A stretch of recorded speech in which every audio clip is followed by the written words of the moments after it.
আংগামীসকল উত্তৰ-পূব ভাৰতৰ নাগালেণ্ড ৰাজ্যৰ কোহিমা জিলা, চুমৌকি-ডিমা জিলা আৰু ডিমাপুৰ জিলাত বসবাস কৰা এটা প্ৰধান নগা জনগোষ্ঠী। আংগামীসকলক 4টা অঞ্চলত বিভক্ত কৰা হৈছে, যথা চকৰু আংগামী, উত্তৰ আংগামী, দক্ষিণ আংগামী আৰু পশ্চিম আংগামী।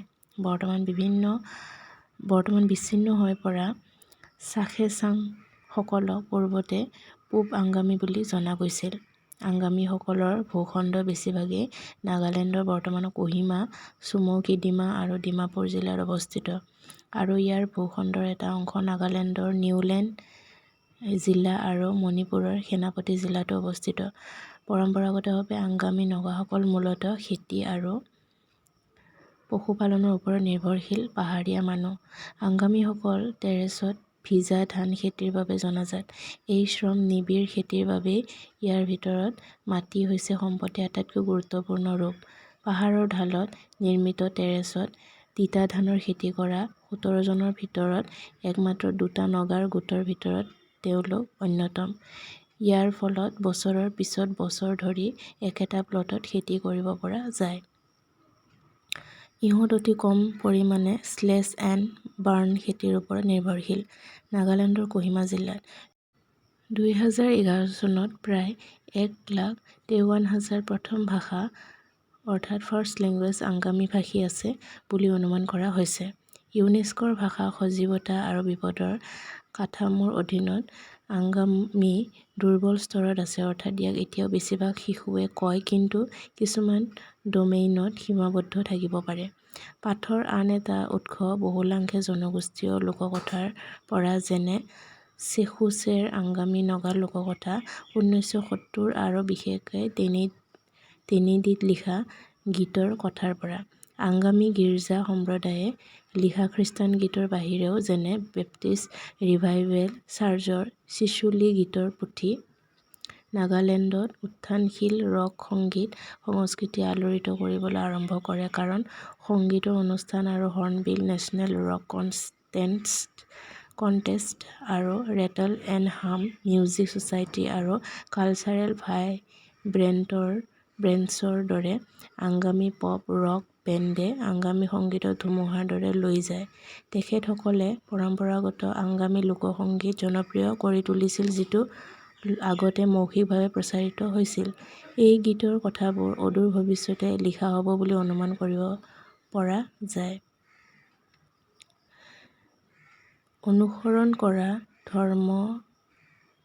প্ৰধান ধৰ্ম হৈছে খ্ৰীষ্টান ধৰ্ম। আংগামী ভূখণ্ডত বৰ্তমানৰ কোহিমা জিলাৰে গঠিত, যিখন 4টা অঞ্চলত বিভক্ত: দক্ষিণ আংগামী, পশ্চিম আংগামী, উত্তৰ আংগামী আৰু চকৰু আংগামী। পূৰ্বাঞ্চলৰ আংগামীখন এতিয়া চাখেছাং হিচাপে স্বীকৃতি লাভ কৰিছে। মূল উৎসৱ চেক্ৰেনি প্ৰতি ফেব্ৰুৱাৰী মাহত 10 দিনীয়া উদযাপন কৰা হয়। আংগামী দেশৰ উত্তৰ-পূব অংশৰ চিত্ৰময় ৰাজ্য নাগালেণ্ডত আংগামী জনগোষ্ঠীটো পোৱা যায়। আংগামী নগাসকল নাগালেণ্ডৰ অন্যতম জনসংখ্যাৰ জনজাতি, যাৰ দুৰ্গ কোহিমা অঞ্চলত আছে।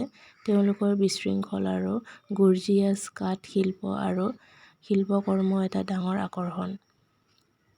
বেতৰ আচবাব, বাঁহ, চাদৰ, বিচনা, মজবুত মেচেত আদি সকলোবোৰ আংগামী নগাই তৈয়াৰ কৰে। আপুনি আংগামী জনগোষ্ঠীৰ কিছুমান স্বকীয় গাহৰি মাংসৰ খাদ্য টেষ্ট কৰিব পাৰে, যিবোৰ সঁচাকৈয়ে আটাইতকৈ ডাঙৰ। এই ভাৰতীয় জনজাতি গোষ্ঠীৰ লোকসকলে ক'লা লোহে পিন্ধি গুঠি সৰু সৰু মাস্ক আদি গহনা পিন্ধি থকা দেখা যায়। উত্তৰ-পূব ভাৰতৰ নাগালেণ্ড ৰাজ্যত বসবাস কৰা 16টা নগা জনগোষ্ঠীৰ ভিতৰত আংগামী নগাসকল অন্যতম। মূলতঃ মণিপুৰ আৰু অসম ৰাজ্যৰ সীমান্তৱৰ্তী কোহিমা জিলাৰ দক্ষিণ দিশত বাস কৰে। আংগামী নগাসকলে ৰাজ্যখনৰ 5ম বৃহত্তম নগা গোট গঠন কৰে। মুঠ জনসংখ্যা 1,24,696 জন। আংগামী শব্দটো থলুৱা নহয়, বৰঞ্চ সম্ভৱতঃ চুবুৰীয়া ৰাজ্য মণিপুৰৰ জনসাধাৰণে তেওঁলোকক দিয়া নামেই শব্দৰ বিকৃত ৰূপ। আংগামীসকলে নিজকে তেনিমিয়া বুলি নিৰৱচ্ছিন্নভাৱে কয়। তেওঁলোকৰ গোটৰ কথা কওঁতে তেওঁলোকে ও-তেনিমিয়া বাক্যাংশ ব্যৱহাৰ কৰে, যাৰ অৰ্থ আমি তেনিমিয়া। বিভিন্ন কিংবদন্তি অনুসৰি আংগামী আৰু আৰু আন 8টা নগা জনগোষ্ঠী যেনে চাখেচাং, মেমাই, পচুৰী, পুমাই, ৰেংমা, জেলিয়াংগ্ৰং, মৰম আৰু থাংগল ইয়াৰে কিছুমান মণিপুৰ ৰাজ্যত বাস কৰে। বংশৰ উমৈহতীয়া আৰু তেওঁলোকে নিজকে তেনিমিয়া বুলি পৰিচয় দিয়ে। নাগালেণ্ডৰ আংগামী জনগোষ্ঠীৰ বাবে বয়ন কেৱল এটা শিল্প নহয়, ই এক জীৱন ধাৰণৰ পদ্ধতি। বিশেষকৈ মহিলাসকলে ঘৰুৱা তাঁতশালত অনুসৰণ কৰা এক আৱেগ আৰু কেইজনমানৰ কলা। এটা দক্ষতা যিটোৰ প্ৰতি তেওঁলোকে ইমানেই গভীৰভাৱে অনুভৱ কৰে যে তেওঁলোকে উৎকৃষ্টতা লাভৰ বাবে ইজনে সিজনৰ লগত প্ৰতিযোগিতা কৰে। আংগামী শৈলীৰ বয়ন শৈলীৰ নাম লোৱা হৈছে ইয়াৰ চৰ্চা কৰা জনগোষ্ঠীৰ পৰা।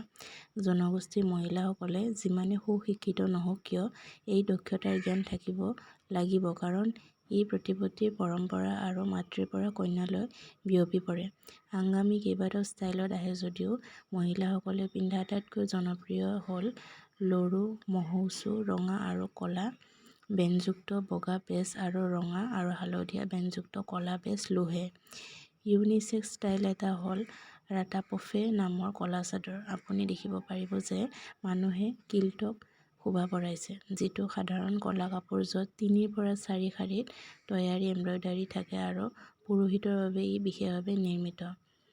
পিছু আগামী নগা জনগোষ্ঠীৰ পৰম্পৰাগত সাজ-পোছাকত বিভিন্ন ধৰণৰ চাদৰ থাকে। চাদৰৰ বাহিৰেও সাধাৰণ কামৰ কাপোৰ সাধাৰণতে ক'লা ৰঙৰ কিল্ট। পুৰুষ আৰু মহিলা উভয়ৰে বাবে ইয়াক আচৰিত ধৰণৰ আৰু নাগালেণ্ডত ইয়াৰ অনন্য শৈলীৰ বাবে জনপ্ৰিয়। চাদৰখনত ব্যতিক্ৰমী এমব্ৰইডাৰী কৰা থাকে। পুৰুষ-মহিলা উভয়ে গুটি, ক্ষুদ্ৰ মাস্কৰ লকেট, বেংগল আৰু ব্ৰেচলেটৰ দৰে ধুনীয়া অলংকাৰ পিন্ধি ভাল পায়। আংগামী নগা পুৰুষে কিল্ট আৰু ৰেপাৰ ব্যৱহাৰ কৰে। কঁকালত বান্ধি থোৱা বগা কপাহী কাপোৰ এখনো ব্যৱহাৰ কৰে। আঁঠুলৈকে লুপিং কৰা কিল্ট হৈছে এজন আংগামী নগা পুৰুষৰ সাধাৰণ কঁকালৰ পোছাক। ধনী পুৰুষে বিশেষভাৱে ডিজাইন কৰা চাদৰ পিন্ধে। মহিলাই স্কাৰ্ট, চাদৰ আৰু এপ্ৰন ব্যৱহাৰ কৰে। বেছিভাগ মহিলাই পৰম্পৰাগত সাজ-পোছাক পৰিধান কৰে। আংগামী নগা মহিলাই স্কাৰ্ট পিন্ধে যিটো এক প্ৰকাৰৰ কাপোৰ। ইয়াক কঁকালৰ কাষেৰে বান্ধা হয় আৰু ভৰি দুখন ঢাকিবলৈ তললৈ লুপি কৰি ব্যৱহাৰ কৰা হয়। আংগামীসকলে তেওঁলোকৰ নাম গনাই শব্দৰ পৰা লাভ কৰে, যিটো শব্দ মণিপুৰীসকলে তেওঁলোকক সম্বোধন কৰিবলৈ ব্যৱহাৰ কৰিছিল। শিলৰ দেৱালেৰে পৃথক কৰা সৰু সৰু বসতি খেল নামেৰে জনাজাত বৃহৎ স্থায়ী গাঁৱত ইহঁতে বাস কৰিছিল। আংগামীসকল মূলতঃ কৃষিজীৱী আৰু টেৰেছ বা ভিজা খেতিৰ লগতে শ্বিফটিং বা ঝুম খেতিৰ বাবে পৰিচিত। এই কাৰণে আংগামীসকলে মাটিক নিজৰ আটাইতকৈ মূল্যৱান সম্পত্তি বুলি গণ্য কৰে। কৃষিবিদ হোৱাৰ উপৰিও আংগামীসকলে বিশেষজ্ঞ চিকাৰী আৰু খাদ্যৰ উৎস হিচাপে চিকাৰৰ ওপৰত নিৰ্ভৰশীল। গাঁৱৰ আশে-পাশে থকা ভূখণ্ডৰ বিষয়ে তেওঁলোকৰ গভীৰ জ্ঞানে তেওঁলোকে উপলব্ধ প্ৰাকৃতিক সম্পদসমূহ সম্পূৰ্ণৰূপে ব্যৱহাৰ কৰিবলৈ অনুমতি দিয়ে। জীৱ-জন্তু, চৰাই আৰু জলজ প্ৰাণী চিকাৰ কৰিবলৈ বিভিন্ন ধৰণৰ ফান তৈয়াৰ কৰা হয়। এইবোৰ ওচৰৰ জংঘলত পোৱা সামগ্ৰীৰে নিৰ্মাণ কৰা হয়। আজি আংগামীসকলে বন্দুক ব্যৱহাৰ কৰে যিবোৰ বজাৰত সহজে উপলব্ধ আৰু তুলনামূলকভাৱে চিকাৰ কৰাটো সহজ কৰি তোলে। আংগামীসকলে ফেব্ৰুৱাৰী মাহত ছেক্ৰেনি অৰ্থাৎ কেতিয়াবা ফৌচানি বুলিও কোৱা হয় নামৰ 10 দিনীয়া উৎসৱ পালন কৰে। ছেক্ৰেনি শব্দটোৰ আক্ষৰিক অৰ্থ হৈছে পবিত্ৰকৰণ উৎসৱ। এই উৎসৱটো শস্য চপোৱাৰ পিছত হয় আৰু কেজেই মাহৰ 25 তাৰিখে অৰ্থাৎ জানুৱাৰী-ফেব্ৰুৱাৰীৰ পৰে। এই উৎসৱত আচাৰ-ব্যৱহাৰ আৰু অনুষ্ঠানৰ বৃত্ত অনুসৰণ কৰা হয়। প্ৰথমটো হ'ল কিজি। ঝুমুহু নামৰ এবিধ জগৰ ওপৰৰ পৰা লোৱা ধানৰ পানী কেইটোপালমান পাতত থোৱা হয়।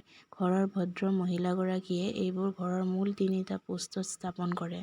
প্ৰথম দিনা ডেকা-বুঢ়াই গা ধুবলৈ গাঁৱৰ কুঁৱালৈ যায়।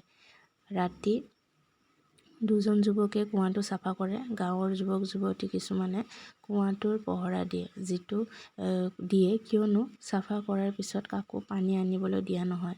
যিহেতু বিশেষকৈ মহিলাসকলে এই সময়ত কুঁৱাৰ পানী স্পৰ্শ কৰিবলৈ দিয়া নহয়, সেয়েহে তাৰ আগতে ঘৰৰ বাবে পানী আনি দিয়াটো নিশ্চিত কৰিব লাগিব। পিছদিনা ৰাতিপুৱাই গাঁৱৰ সকলো ডেকা ল'ৰা-ছোৱালীয়ে ধোৱাৰ অনুষ্ঠানত উপস্থিত থাকে। 2টা নতুন চাদৰ যেনে বগা মৌচু আৰু ক'লা লোহে পিন্ধি বুকু, আঁঠু আৰু সোঁহাতত পানী ছটিয়াই দিয়ে। এই অনুষ্ঠানটোক দিজু সেৱা অৰ্থাৎ খোৱা পানী স্পৰ্শ কৰা বুলি কোৱা হয়। ইয়াত কুঁৱাৰ পানীয়ে প্ৰতীকীভাৱে তেওঁলোকৰ সকলো ৰোগ আৰু দুৰ্ভাগ্য ধুই পেলায়। আংগামী জনজাতি দেশৰ চৰম উত্তৰ-পূব অংশ নাগালেণ্ড ৰাজ্যৰ অন্তৰ্গত। নাগালেণ্ডত 20টা জনগোষ্ঠীৰে গঠিত আৰু ইয়াৰে অন্যতম আংগামী। নাগালেণ্ডৰ আংগামীসকলৰ মাজত তেনিডীয়েই আটাইতকৈ বেছি কথিত ভাষা। আংগামীসকলৰ মুঠ জনসংখ্যা প্ৰায় 1,20,00,000। কৃষিপ্ৰধান বৃত্তি, পাহাৰীয়া ভূখণ্ডত ধান আৰু শস্যৰ খেতি কৰে। আংগামী পুৰুষ-মহিলাই পিন্ধা কাপোৰৰ ডিজাইন ইটোৱে সিটোৰ পৰা একেবাৰে পৃথক। পুৰুষে বগা মৌচু আৰু ক'লা লোহে নামৰ চাদৰ পিন্ধে।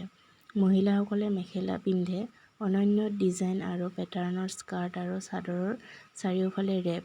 পুৰুষ-মহিলা উভয়ে ধুনীয়া অলংকাৰ পিন্ধি ভাল পায়।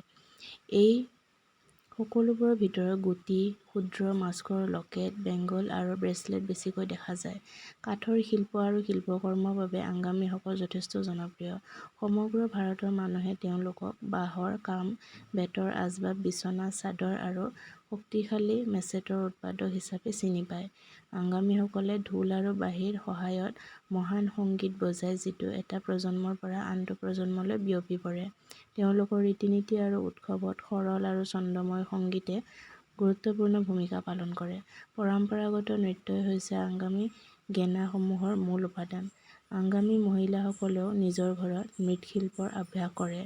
তেওঁলোকে বাঁহৰ ডালৰ সৈতে গাহৰি মাংসৰ সৈতে সাধাৰণ খাদ্য। আংগামী জনগোষ্ঠীৰ চৰম উত্তৰ-পূব